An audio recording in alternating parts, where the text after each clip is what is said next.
Special bonus episode of the Locked On Bucs podcast here. David Harrison joined by Brandon Olson of the Locked On Gators podcast. We're talking about Florida Gators on the Buccaneers roster, and we're talking about Florida Gators that might join the Buccaneers roster in the 2022 NFL Draft. We're doing that now on the Locked On Bucs podcast. Let's go. You are Locked On Buccaneers, your daily Tampa Bay Buccaneers podcast, part of the Locked On Podcast Network, your team every day.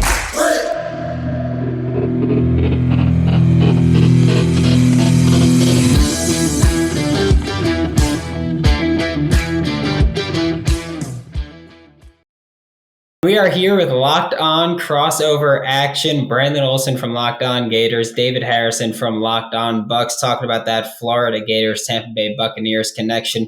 This bonus episode is brought to you by BetOnline. BetOnline has you covered with more props, odds, and lines than ever before. BetOnline is where the game starts. And David, I'm going to start off with the most important player to talk about, at least from my perspective. Yeah. Kyle Trask, drafted in the second round last season. We were like, oh, he's going to be a backup for a year or two, become the starter, and then Brady retired, and I was like, yes, starter. And then Brady's like, you know what? No, I'm going to keep it real with you. That ain't happening. So what is the Kyle Trask current situation?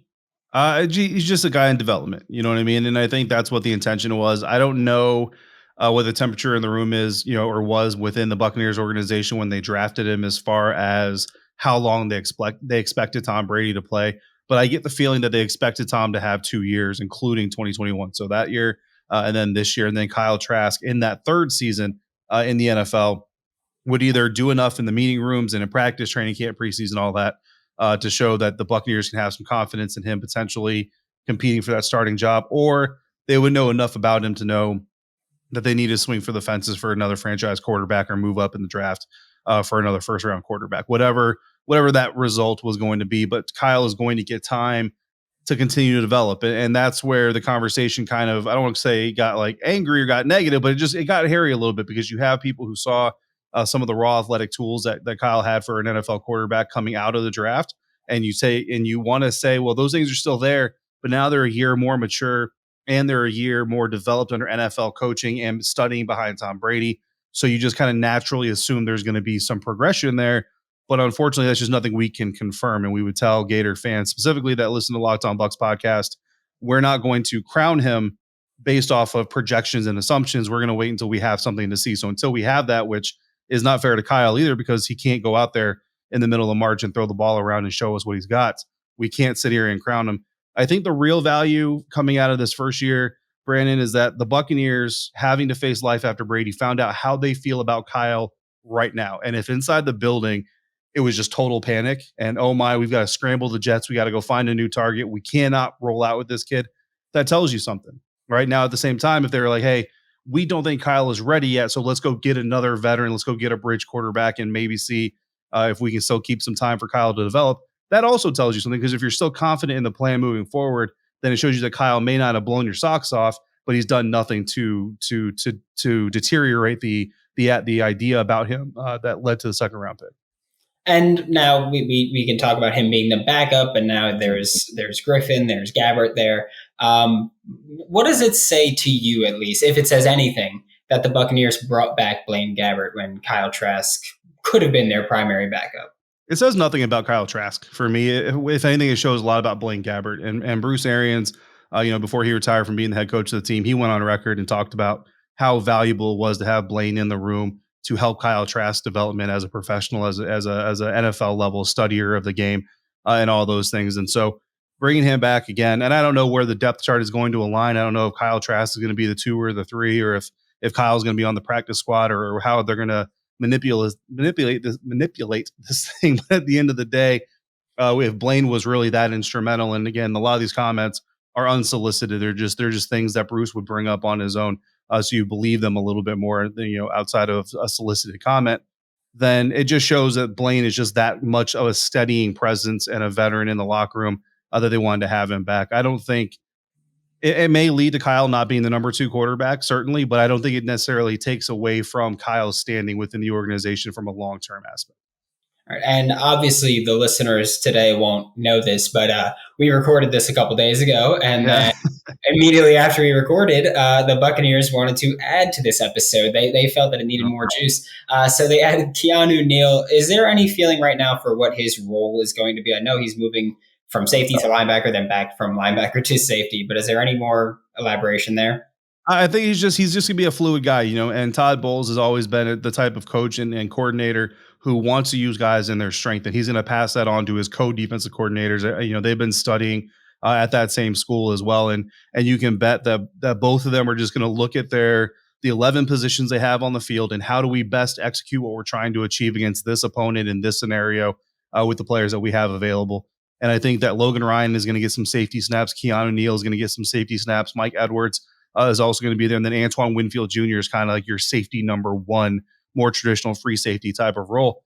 But really, the idea or the goal for any defense is to be able to be in a formation or an alignment to where no matter what the offense does, you don't have to tip your hand. And I think when you have the coverage ability and the effort in the tackling game, I mean, I would argue Keanu Neal is a better tackler against the run than Logan Ryan, but they're both fully capable. They're both willing to stick their nose in the dirt.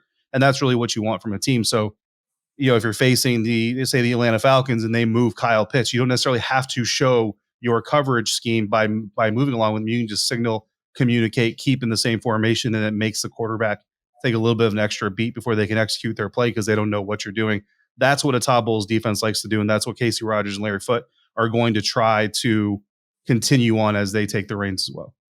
Yeah, and I mean, all my listeners know by now, I always say versatility is the name of the game. Yeah. When you got guys like Logan Ryan and Keanu Neal, that's exactly what you're getting. There's one more Gator that the Bucs signed this offseason in Fred Johnson. What's the feel with his role and his potential future with the club? Depth, you know what I mean? I mean, he's a young guy too, so he could potentially develop his way into a starting role someday. And you never know in this day and age in this league, injuries happen. We saw Tristan Wirfs go down at the worst possible time last year. Maybe they look at Fred and they look at his experience with the Bengals, and he's got some playoff experience now, a Super Bowl run under his belt. Maybe they look at him as a guy that can potentially step up there for Tristan. But he's going to have some competition. We expect them to invest one, if not two, draft picks into the offensive line, and then you always have the post-draft cycle of free agency as well. Someone's bound to get released, or someone out there who is still waiting on a job is going to get picked up. So Fred is going to have an opportunity to carve out kind of a primary bench role, call it like a sixth man type of position, be competitive there. The starting jobs are spoken for, so that's not going to be a thing. But I think he can definitely show, and again, versatility, right? If they have multiple guys that can play multiple spots on the field, given the situation they're in, then he'll get some playing time. Yeah, I think that's the thing with Fred Johnson more is just his experience playing both tackle spots, guard in college. I think that's going to be the way that he works his way onto the roster, which is, like I said, versatility is the name of the game. I love positionless football, so being able to move around is very important for me. Yeah, absolutely. And that's what we expect Fred to bring, and that's what we expect to see in training camp is that versatility from him, from all the other Gators as well. And looking forward, honestly, I haven't seen Kyle Trask throw football since last August. So, I mean, I'm looking forward to seeing Kyle Trask get back on the field and show some of the skill he got. Speaking of versatility, Brandon, we're going to talk about some of that versatility that Florida might offer to some NFL teams. But first, we're going to talk about one of our most versatile sponsors here on the Locked On Podcast Network. And that, of course, is the good people over at Built.com. And if you haven't tried Built Puffs already, you're missing out on one of the best protein-infused products on the market because they are the first ever protein-infused marshmallow. They're fluffy, they're marshmallowy, they're not just a protein bar.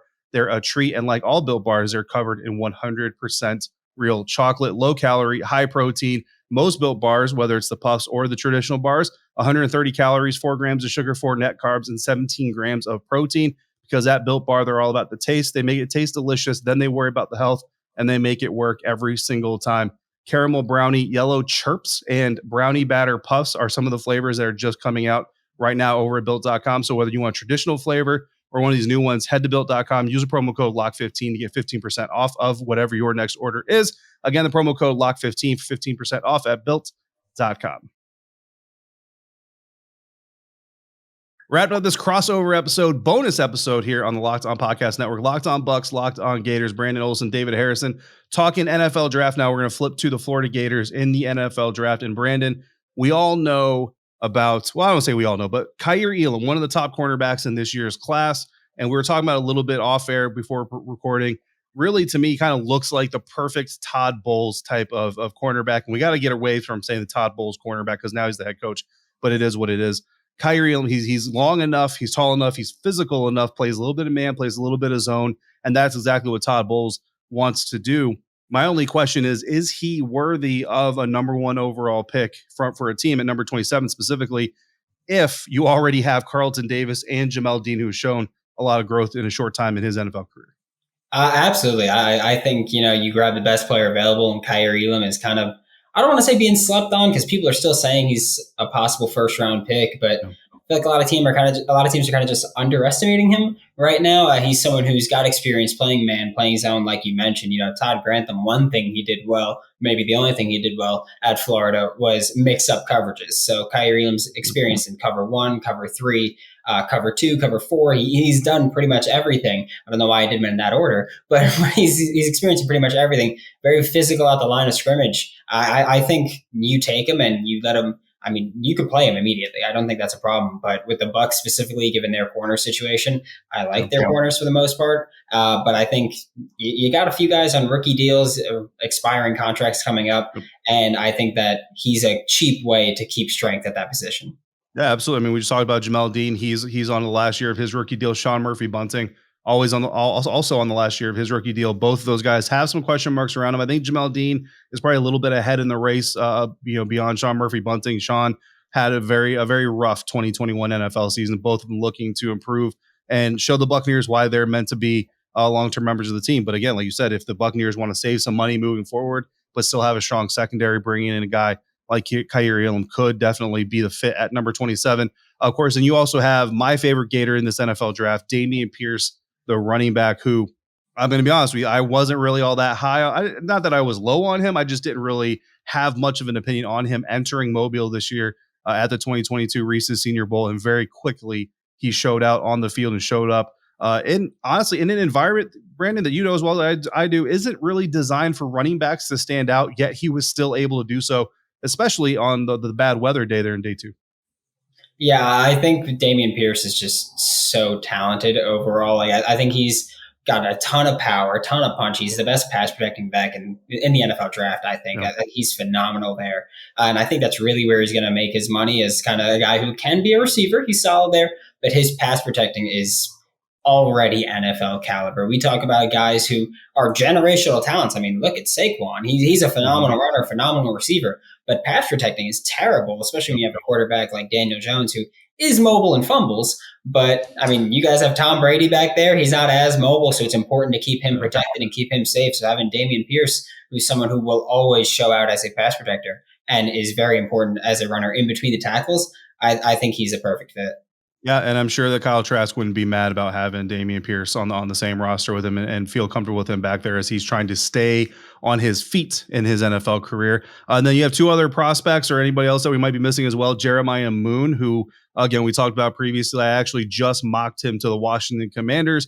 Not that Buccaneers fans are going to care who I mocked to the Washington Commanders, but a very good pick. PFF was very happy with my selection of Jeremiah Moon. So let's talk about him as a linebacker. The Bucs could definitely use some linebacker help as well. They're losing Kevin Minter, a veteran team captain, special teams contributor. They do have KJ Britt out of Auburn from last year. And then they have last year's Mr. Irrelevant, Grant Stewart, but not much of a defensive contributor, definitely special teams. But Jeremiah Moon, I feel like a guy who can contribute special teams and on defense. Yeah, Jeremiah Moon is, like I've said it multiple times already, versatility is the name of the game, and that is Jeremiah Moon. He started as a hand-in-the-dirt edge rusher. He's played as a stand-up edge rusher. He's played as an off-ball linebacker. He started there this past year. He's a freak athlete. He's got a ton of tools, and he's someone who you watch his tape and you go, he's kind of breaking out a little bit there, but he's never really been able to put it all together. The biggest issue with him has been injuries. He's dealt with quite a few injuries in his college career that derailed him this past season too. But he is someone who can play multiple roles on any defense. He can contribute in multiple ways. And I think that when you look at special teams as well, he's absolutely someone that you'd want on your team. Yeah, look, and those late round picks, that's where you take those risks, right? We saw Jack Sitchie, linebacker out of Wisconsin. The Buccaneers drafted him late in the NFL draft 4 or 5 years ago now. He ended up plagued with injuries during his NFL time as well and has ultimately retired.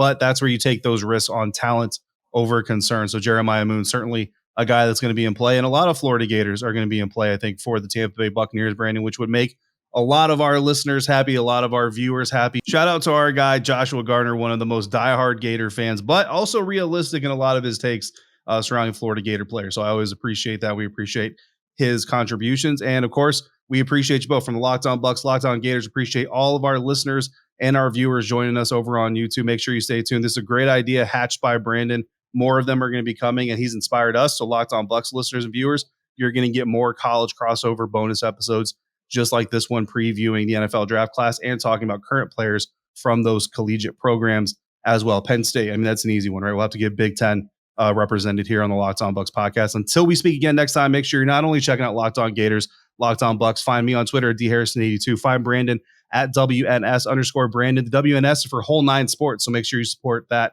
as well. Also, check out the Locked On NFL Draft podcast, because why not have more coverage of the thing you love, and that is NFL football. Until we meet again, if you're out and about, please be safe, be kind to one another, wash your hands, and thank you for joining us on this crossover bonus episode on the Locked On Podcast Network, your team every day.